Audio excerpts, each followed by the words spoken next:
सांसारिक से ज्यादा आकर्षक मान बढ़ाई कृति है। देखिए, सबसे ज्यादा मान बढ़ाई यह कृति है जो हमको आकर्षित करती है। हर व्यक्ति को मान बढ़ाई और यह कृति चाहिए। इनकी तो परवाह ही क्या, उल्टी बदनामी से डर न लगकर वो मीठी लगने लगती है। मीरा कहती है, या बदनामी लागे मीठी। जब इस युग की तरह की बदनामी होती है कि घुंघरू बांध करके जगह जगह नाच रहा है, तो मीरा जी कहती हैं, या बदनामी मीठी लागे। राणा जी, म्याने या बदनामी लागे मीठी। थारे शहर को राणा लोग निमाणे, बात करे अरजीती। हर मंदिर को नेम हमारे, और दुर्जन लोका माने दीदी। और साकी तेरा मेरा सतगुरु मिलिया की रूपी। साबुन घर म्यारी जोरानी, दिखानी पल जल हो गई गली की। और न्यारे प्रवणिया राणा खटखट व्यापको, थोड़े जोड़े कोई बूटी। मीरा के प्रभु गिरधर नागर, और चढ़ गयो चोल मजीठी। कहते शरीर में तो मजीठे का भी कहा है, हमारा तो गिरधर नागर है। इस प्रकार साधन भजन करने पर जो वैराग्य होता है उसे पदार्थों में राग अपने आप अनायास मिल जाता है। जो साधन करते हैं और भजन करते हैं उनको वैराग्य स्वतः ही हो जाता है। भजनानंदी को पदार्थों से अरुच करनी पड़ती है। भजनानंदी पदार्थों में स्वयं अरुच हो जाती है। उसका मन तो भगवान में तेजी संलग्न हो जाता है। उसका मन भगवान में संलग्न है, इससे पदार्थों में स्वयं अरुचि है, उल्टी होती है। यदि कहे कि हम लोगों का मन हर जगह जाता है, हर जगह जाता है पर भगवान में नहीं जाता है। हर जगह मन जाता है पर भगवान में नहीं जाता है। अगर भगवान पर चला जाए तो कोई लौट कर संसार में आएगा ही नहीं। अगर इस जीव का मन भगवान में चला जाए तो लौट कर संसार में कभी मन आएगा ही नहीं। हम वैराग्य हो जाए।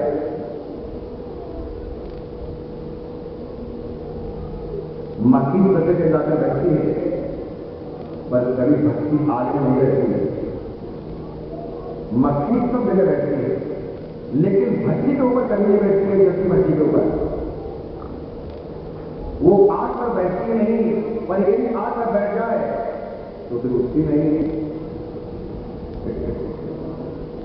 इसी प्रकार भगवान में मन लग जाने पर फिर कहीं नहीं जाता। अगर इस जीव का मन एक बार भी भगवान में थोड़ी देर के लिए लग जाए तो फिर कभी अंदर के संसार में जाएगा ही नहीं, जा सकता ही नहीं।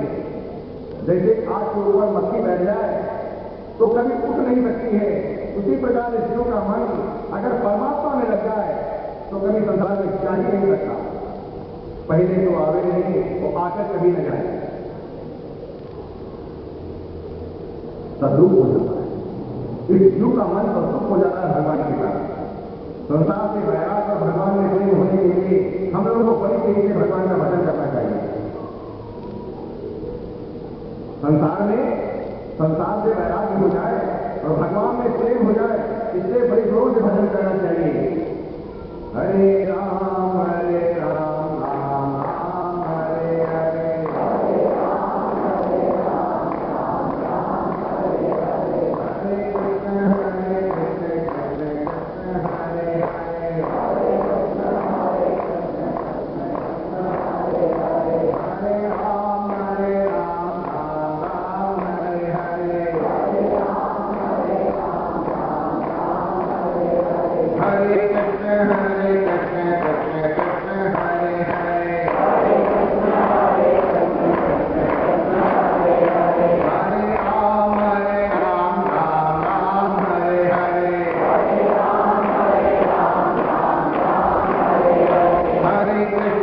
Hare Krishna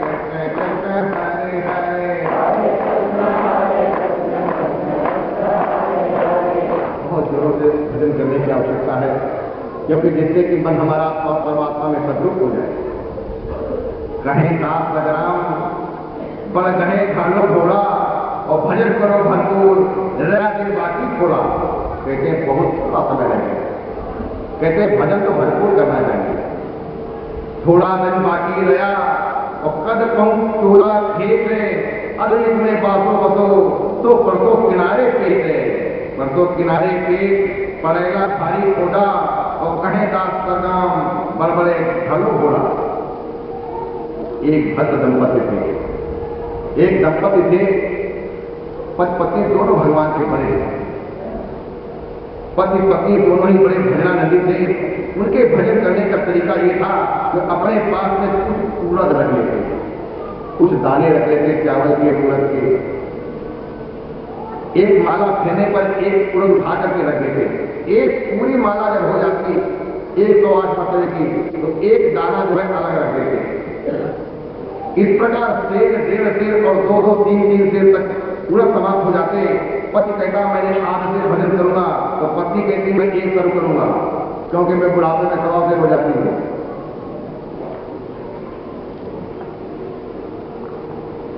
परस्पर होड़ लग जाती, पति पत्नी में परस्पर होड़ लग जाती कि अगर आपने आधा घंटा आधा किलो का भजन किया तो मैं 1 किलो का भजन करूंगी। हमें भी किसी प्रकार तेजी से भजन करना चाहिए। भजन करते करते क्या स्थिति होती है इस पर भगवान स्वयं कहते हैं। भजन करते करते जीव की क्या स्थिति हो जाती है भगवान नारायण अर्जुन से कहते हैं वाक गदा द्रव्य यज्ञम रुद्रत भीष्म हतत कृष्णम विलज्ज उद्यति नृत्य क्या मदयुक्तो भुवनम पुनाति।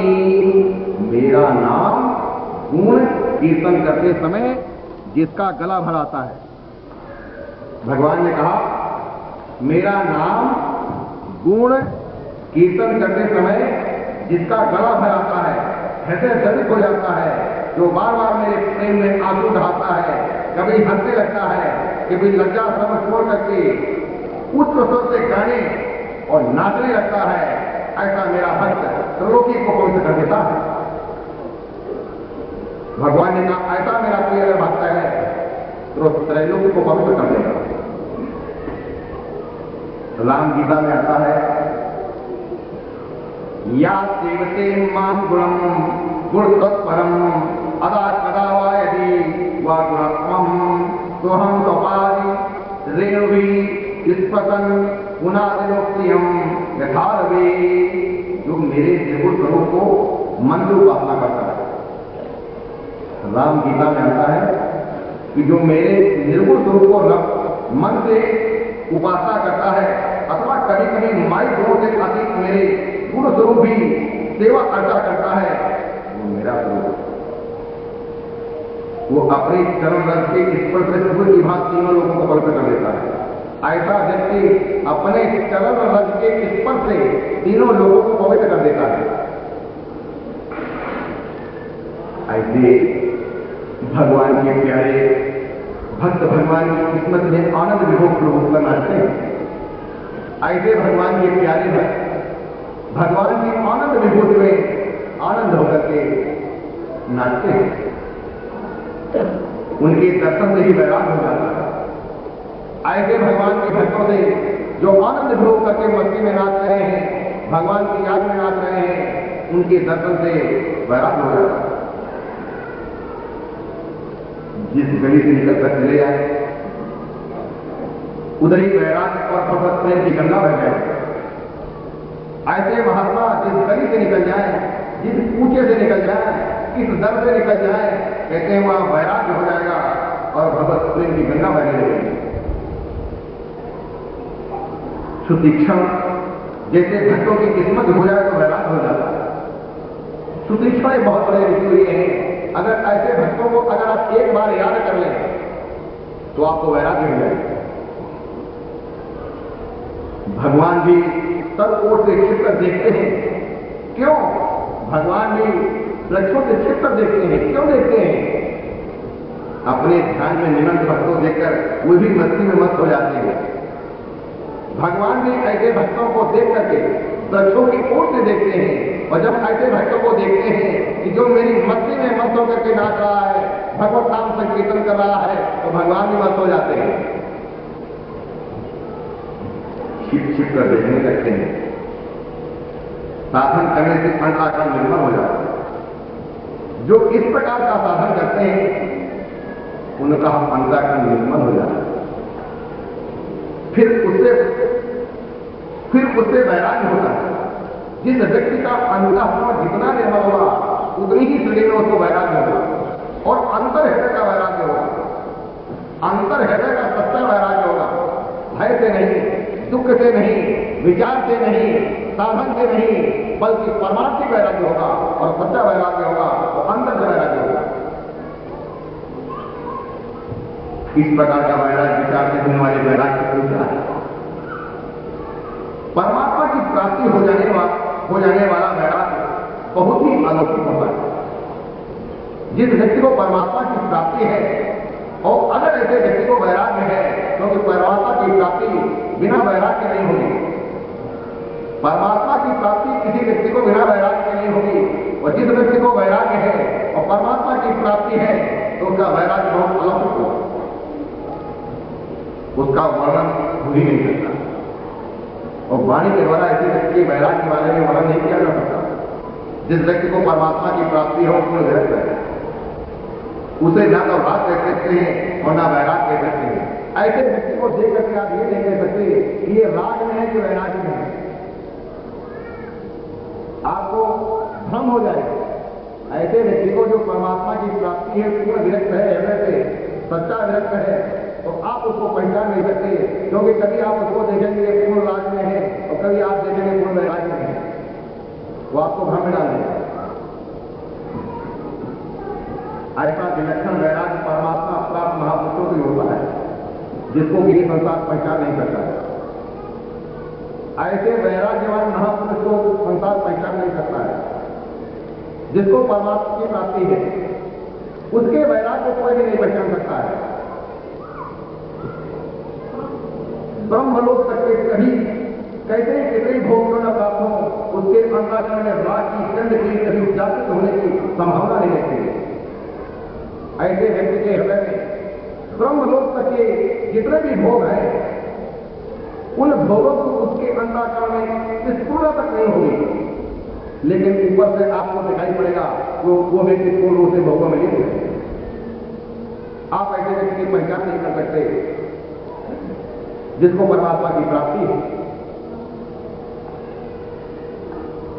क्योंकि जब एक परमात्मा के सिवाय अन्य सत्ता ही मिल जाती है तो किसके प्रति राग हो, उसका राग किसी के प्रति होगा। ये बहुत बड़ी पहचान है। क्योंकि अगर आपने पहचानने का प्रयास किया कि इस महात्मा का राग इस वस्तु से है, इस व्यक्ति से है, इस पदार्थ से है, तो अगले क्षण आप देखेंगे उसे उसकी दुर्वृत्ति है, आप पहचान नहीं पाएंगे। क्योंकि उसका जो वैराग्य है वो अलौकिक है, आप पहचान नहीं सकते।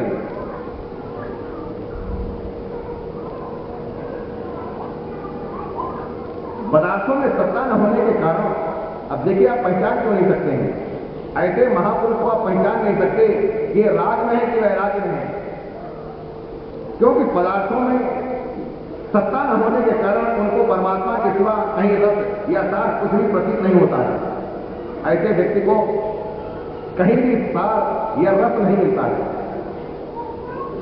आप जरूर ये देखेंगे कि बढ़िया भोजन कर रहे हैं, बढ़िया वस्त्र पहने हैं, लेकिन ऐसे व्यक्ति को कहीं भी रस नहीं मिलता है। वो अंदर से पूर्ण विरक्त है। उसके अंतःकरण में अंतःकरण से संसार का मृत रचना जल की भांति और नींद से जागने पर स्वप्न की भांति अत्यंत अभाव और परमात्मा का भाव निरंतर दृढ़ता के साथ स्वाभाविक बना रहता है। ऐसे व्यक्ति के अंतःकरण में परमात्मा का भाव नित्य निरंतर बना रहता है। जैसे नींद से जगने पर स्वप्न की भांति, जैसे कोई अगर नींद से जग जाए तो स्वप्न जब वो उसने देखा है वो उसको बिल्कुल नाराज दिखाई पड़ेगा। उसी प्रकार ऐसा महात्मा जिसका जो परमात्मा तत्व को प्राप्त है उसको कहीं भी रस नहीं मिलता है। इसलिए उसको कहीं भी राग नहीं है।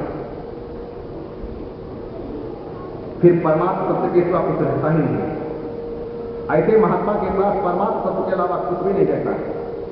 लेकिन ये संसार अपनी प्राकृत आंखों से ऐसे महात्मा को पहचान नहीं सकता है, क्योंकि उसका वैराग अलौकिक है, लौकिक नहीं है।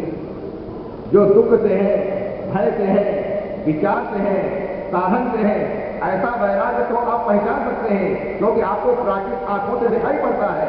लेकिन जिसको अलौकिक वैराग्य है, परमात्मा की प्राप्ति होने के बाद जो वैराग्य है, वो आप इन लौकिक आंखों से देख नहीं सकते हैं।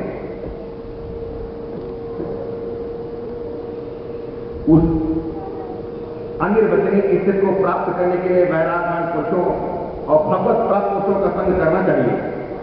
अब देखिए, ऐसा वैराग्य जो ऐसे महापुरुषों के पास है, ऐसा वैराग्य जो परमात्मा प्राप्त पुरुषों के पास है, अगर हम भी ऐसा वैराग्य चाहते हैं तो ऐसे वैरागवान पुरुषों और भगवत प्राप्त पुरुषों का संग करना चाहिए।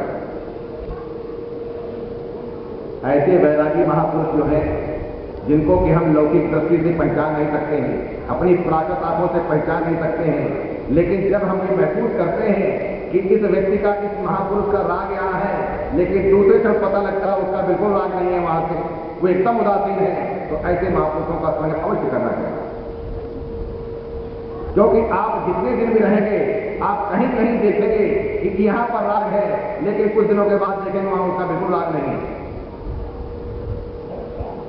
आप ये नहीं जान सकते कि ये भोगों में आसक्त है अथवा ये परमात्मा में आसक्त है। आप ये जान ही नहीं पाएंगे ये आसक्त कहां है, क्योंकि उनके अंदर अलौकिक वैराग्य है। ऐसे अलौकिक वैराग्यवान व्यक्ति के साथ आपको अवश्य रहना चाहिए। ऐसे अलौकिक वैराग्यवान व्यक्ति का साथ अवश्य करना चाहिए, क्योंकि उससे जो वैराग्य मिलेगा वो अलौकिक होगा, वो दिव्य होगा।